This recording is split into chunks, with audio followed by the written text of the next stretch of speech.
اعوذ باللہ من الشیطان الرجیم، بسم اللہ الرحمن الرحیم۔ قرآن کا چوتھا پارہ سورہ آل عمران جاری ہے۔ آیت نمبر 92۔ لن تنالوا البر حتى تنفقوا مما تحبون وما تنفقوا من شيء فإن الله به علیم۔ تم اللہ کی وفاداری کا درجہ ہرگز حاصل نہیں کر سکتے جب تک ان چیزوں میں سے نہ خرچ کرو جن کو تم محبوب رکھتے ہو، اور جو کوئی چیز بھی تم خرچ کرو گے تو اللہ اس سے باخبر ہے۔ اس خوبصورت آیت میں خطاب بنی اسرائیل سے ہے اور ضمنی طور پر مسلمان بھی مخاطب ہیں۔ بنی اسرائیل کے علماء اور عوام سب اس غلط فہمی میں مبتلا تھے کہ وہ نیکی اور فلاح صرف دین کی ظاہری رسومات کی پابندی سے حاصل کر سکتے ہیں، اور اس وجہ سے کہ وہ اللہ کی چنی ہوئی امت ہیں، ان کی اس خوش فہمی کو دور کرنے کے لیے فرمایا کہ فلاح قربانی کے بغیر حاصل نہیں کی جا سکتی۔ نیکی اور وفاداری کا حق ادا کرنے کے لیے محبوب ترین چیزوں کی قربانی صرف اللہ کی خاطر ضروری ہے۔ یہ آیت ہمیں سبق دیتی ہے کہ اپنی ملکیت کی عزیز ترین چیزیں، بہترین وقت، طاقت، صلاحیتیں، قوتیں، علم اور اللہ کی عطا کردہ تمام نعمتوں کا کھلے دل سے صرف اس کی رضا کی خاطر خرچ ہی ہمیں اس کا محبوب بنا سکتا ہے۔ اے اللہ، ہمیں توفیق دے کہ تیری عطا کردہ تمام نعمتوں میں سے بہترین مال، صحت، وقت، علم، صلاحیتیں اور بہت کچھ تیری راہ میں صرف تیری رضا کے لیے خرچ کریں۔ پھر بنی اسرائیل کے پھیلائے گئے سوالات اور شبہات کے جواب ہیں آیت نمبر 93 سے آیت نمبر 99 میں، اور ان کو تنبیہ ہے۔ پھر ان کو ابراہیم علیہ السلام کی پیروی کی دعوت جو اللہ کے لیے یکسو حنیف تھے۔ پھر کعبہ کی اہمیت کو اجاگر کیا گیا جو اللہ کی عبادت کے لیے تعمیر کیا گیا پہلا گھر ہے۔ حج کی فرضیت کا بیان کہ صاحب حیثیت افراد کے لیے یہ ضروری ہے۔ اس کے بعد بنی اسرائیل کے لوگوں کو اللہ کے صحیح راستے سے روکنے پر سخت وعید ہے۔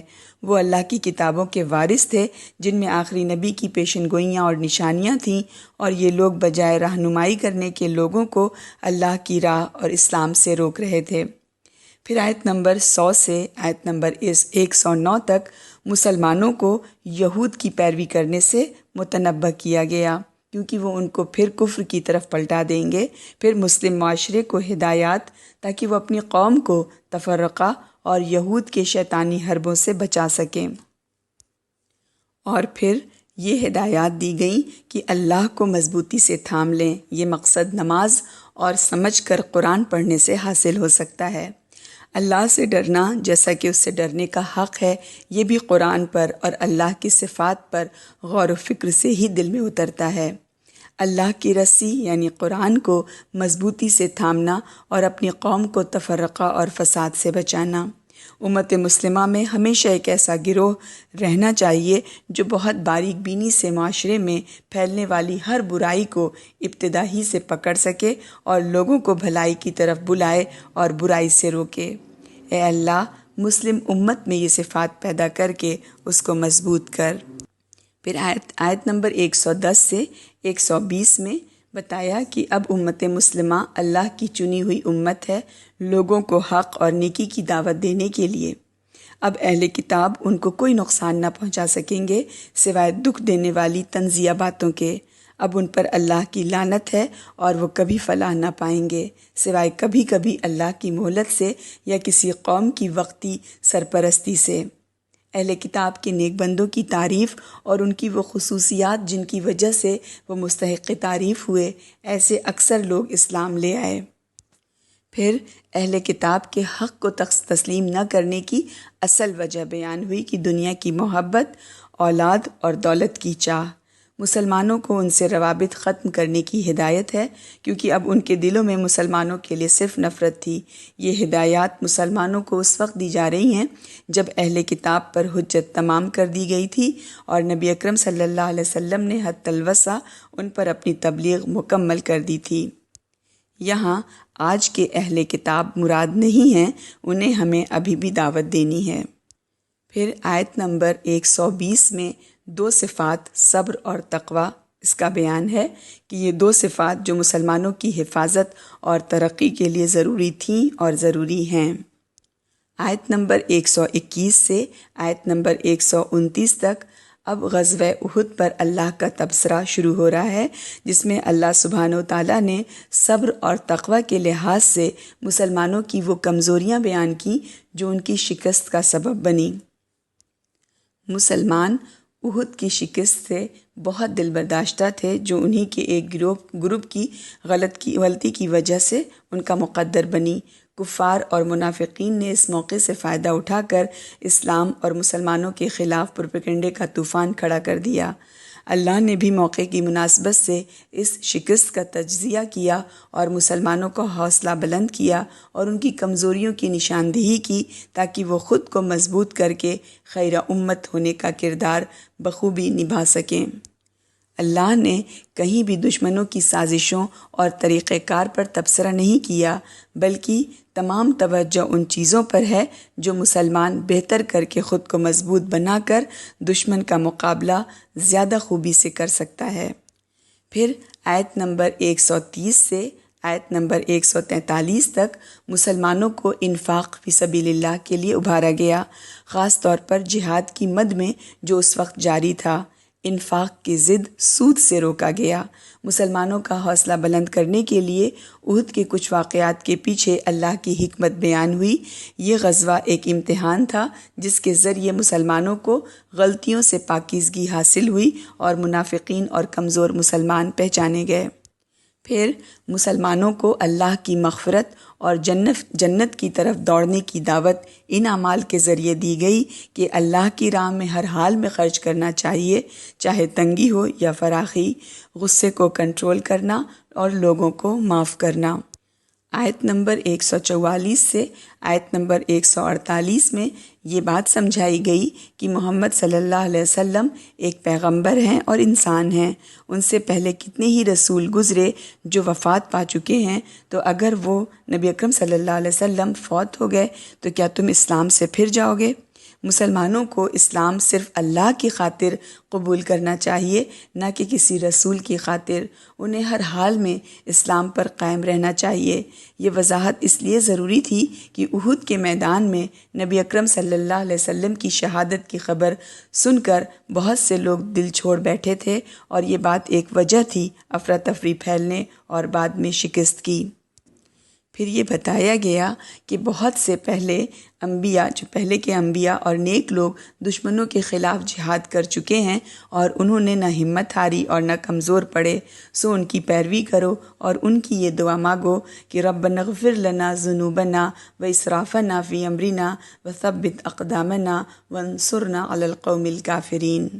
پھر آیت نمبر 149 سے آیت نمبر 155 تک جنگ احد پر تبصرہ جاری ہے اور مسلمانوں کی کمزوریاں اور ان کے علاج تجویز کیے گئے۔ مسلمانوں کے لیے ایک امتحان تھا یہ غزوہ، جس کے ذریعے وہ مضبوط کیے گئے اور منافقین اور کمزور مسلمان بے نقاب ہوئے۔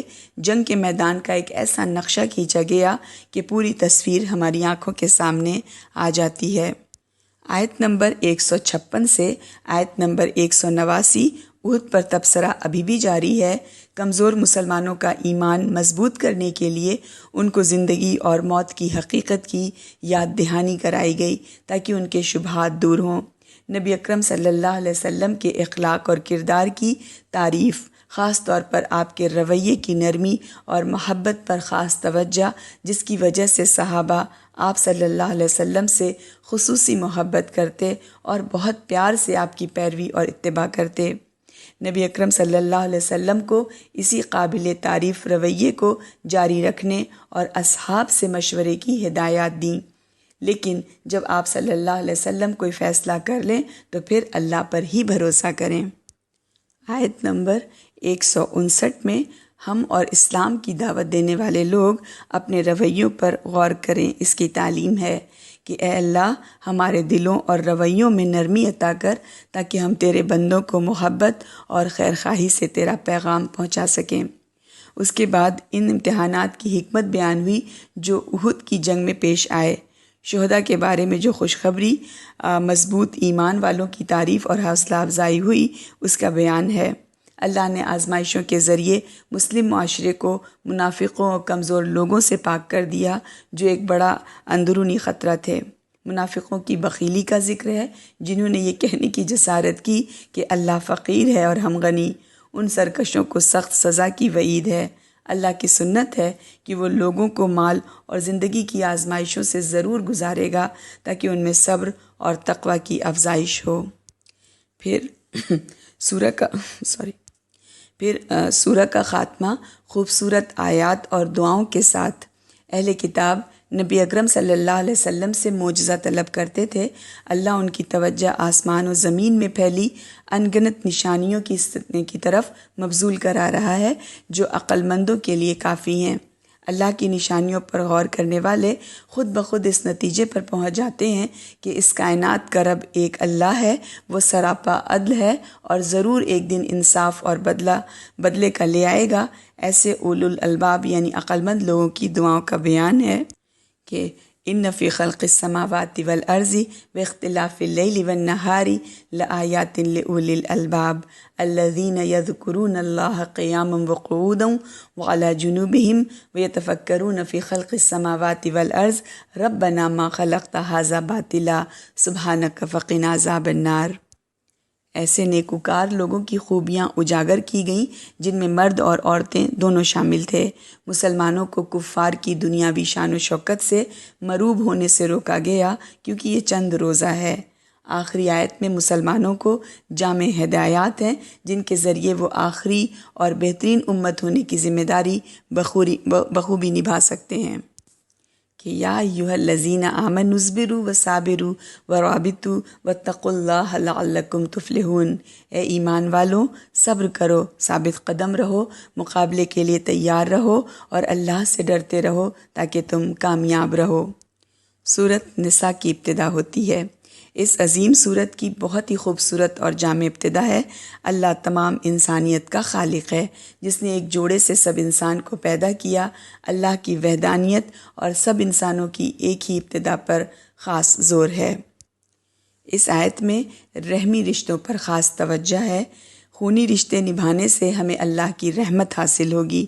جو شخص اللہ اور انسانوں کے حقوق کے بارے میں حساس ہوتا ہے اور ذمہ داری ادا کرتا ہے وہ ایک متوازن اور نیک شخصیت کا مالک ہوتا ہے۔ آیت 2 سے آیت 14 میں تقوی، عدل اور رحمت کے اصولوں پر مبنی ہدایات ہیں، خاص طور پر معاشرے کے کمزور اور دبے ہوئے طبقوں کے بارے میں، یعنی عورتیں، بچے، یتیموں کے والیوں کو تنبیہ کہ وہ ان کے مال اور اسباب میں دھوکے بازی سے کام نہ لیں۔ عورتوں کے حقوق جیسے مہر وغیرہ خوش دلی سے ادا کیے جائیں۔ مردوں کو ایک سے زیادہ شادیوں کی اجازت اگر حالات کا تقاضا ہو، مثلاً یتیموں کی دیکھ بھال کے لیے ان کی ماؤں سے نکاح۔ بہت سخت شرط ہے 7 بیویوں کے درمیان عدل کی، انصاف کی۔ گر مرد عدل نہ کر سکے تو صرف ایک بیوی رکھے۔ اس کے بعد وراثت کے احکام ہیں اور وہ بھی عین عدل پر مبنی ہیں۔ آیات 11 اور 12 میں تقسیم کی تفصیل ہے۔ ان ہدایات کو حدود اللہ کہا گیا اور ان کی خلاف ورزی کرنے والے کو ہمیشگی کی سزا کی وعید ہے۔ انتہائی مہربان اللہ سبحانہ و تعالیٰ فرماتا ہے کہ اگر وصیت پڑھتے وقت خاندان کے کوئی کمزور افراد آ جائیں تو ان کو بھی کچھ دے دیا جائے۔ آیت 15 سے آیت 18 میں معاشرے کو ظلم اور استحصال سے پاک کرنے کی ہدایت کے بعد کچھ ابتدائی ہدایات اس کو بے حیائی سے پاک کرنے کے لیے ہیں۔ تفصیلی احکام سورۃ نور میں انشاءاللہ آئیں گے۔ ان آیات کے بیچ اللہ توبہ میں جلدی اور اس کے آداب کے بارے میں بھی بتاتے ہیں۔ آیت 19 سے آیت 22 میں عورتوں کے بارے میں اور رحمت اور حکمت سے آراستہ احکام ہیں۔ آیت 23 میں محرمات کی فہرست جن سے شادی نہیں ہو سکتی، ان میں بہویں، ساسیں اور سوتیلی بیٹیاں اور دوسری رشتہ دار خواتین شامل ہیں۔ والسلام علیکم ورحمۃ اللہ وبرکاتہ۔